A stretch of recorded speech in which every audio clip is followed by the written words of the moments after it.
And I'm doing biscuits and gravy. I've had this sausage cooking for a few minutes. I got a half a cup of flour up here.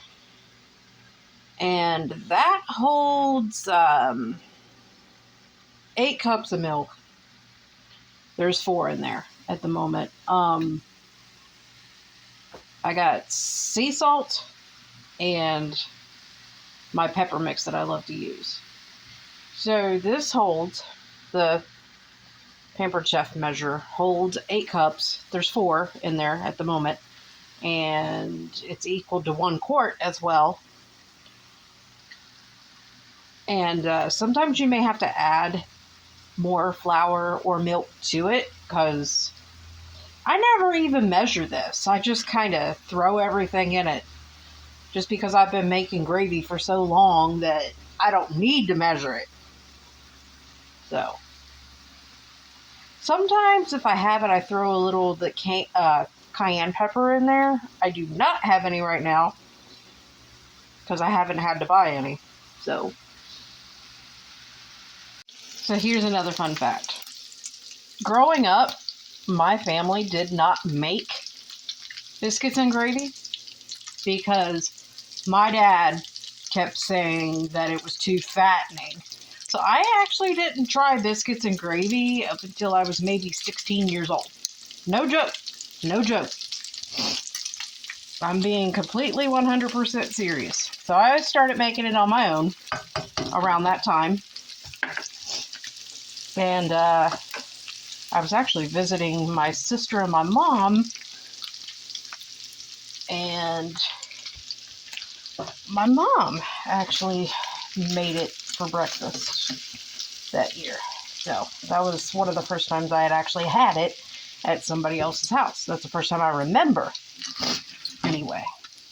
But yeah, I, as a kid, never had biscuits and gravy.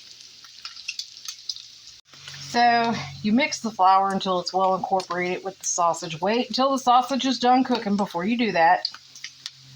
That's definitely a must. It'll start making like a roux. So this is basically what a roux is. It's hard to actually like explain it, but that's what a roux really is. And like I said, I never measure this. That's a roux right there. You can see it better now. I never measure this. I only really did it for video purposes. So you just want to cook this until the consistency you want it to be. I like ours to be thick and not soupy. So this is going to be cooking for a little bit.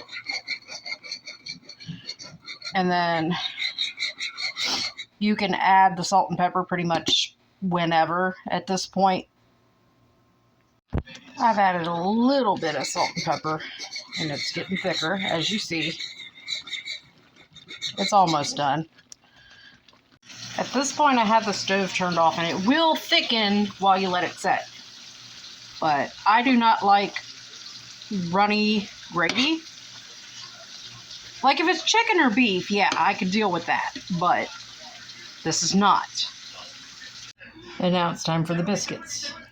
So if you do not have a biscuit cutter, use the top of a glass, which I'm going to do that today just to show you all how that works. So I put a little flour around the rim. You can't really see it too well, but it can indeed get stuck, so I recommend it. You just take it and do this. And a lot of people don't have a biscuit cutter. That's why I'm showing you how to do it this way.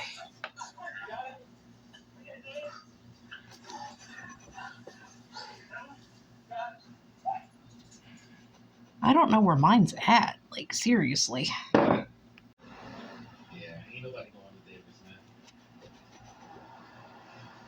You guys been telling me about this AI. Hopefully I get it installed when I get back. So most of the episodes you guys are going to see, like, you know. I should have put more flour on it that time. But at least y'all got to see what I meant when I said I recommend it flouring the rim. So this is how the biscuits turned out. I got a few more in the oven.